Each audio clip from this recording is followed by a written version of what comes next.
It's really funny. I've had opportunities throughout my life to lecture in every corner of the globe. Auditoriums are often filled with hundreds or thousands of people. And here I am, this authority on lifestyle. If people only knew what a struggle it was for me when I began all of this. Oh my God. Yes, I'm a vegan. Yes, I eat living organic food.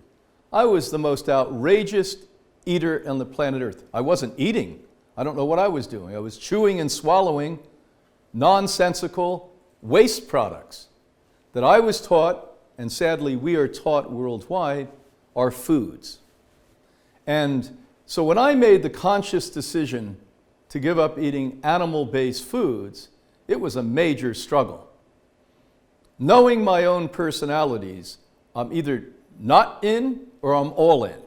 There's no gray area in my life. Either I do it or I don't do it. I had to give up meat with one fell swoop.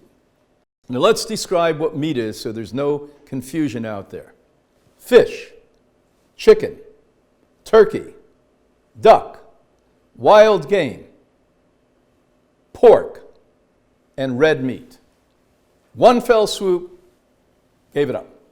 Boy, was I proud, but boy, was I crazed. Every time I smelled meat as I walked by somebody's house, I almost became a burglar.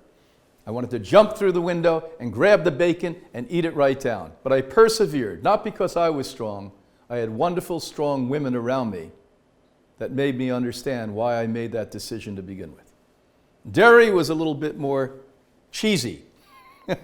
I can tell you, it took me 3 years to give that up. I'd be really good for 2-3 months, then I'd find myself with a white mustache after the ice cream I just consumed. Of course, it was always organic, but the truth of the matter was, I didn't justify that the same way I did giving up meat.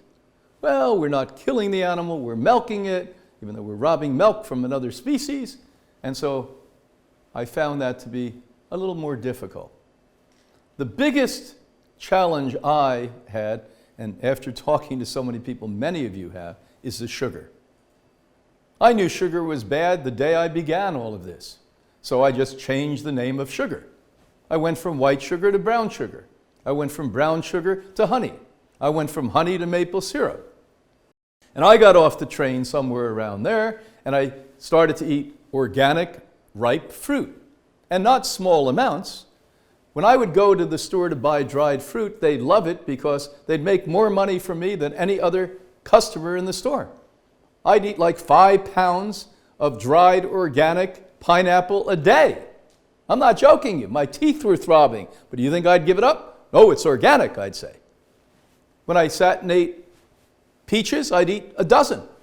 A watermelon, I'd eat a 10-kilo watermelon. And so I went through that. 35 years it took me to give up the sugars. So don't think that you're not strong. Don't think that you're weak. You and I are exactly the same. I've watched people struggle with a healthy lifestyle as I struggled with a healthy lifestyle. And there'll be some place of balance where food becomes a fuel, and that's when your life is fulfilled. So once again, right now food is recreational. Food is narcotic. Food is a stimulant. Food is a sedative. When you find your true passion, your true self, your authentic being, food will become a fuel. Not to say you can't have romance and fun around it, but it's not as interesting. Once you have an interesting life, food's not that interesting to you. That's when you become fulfilled. Now, once you get it into the position it should have always been in, and now, thank God, is in your life, fuel fulfills your real self-contribution. What are you here for? What are you giving? And once again, remember, mentors love to mentor because they get more out of it than the person they're mentoring. Gift givers get more out of it than the person receiving the gift. Lovers get more love than the person they're loving. So understand that life is very, very simple. It is you, nothing less, nothing more.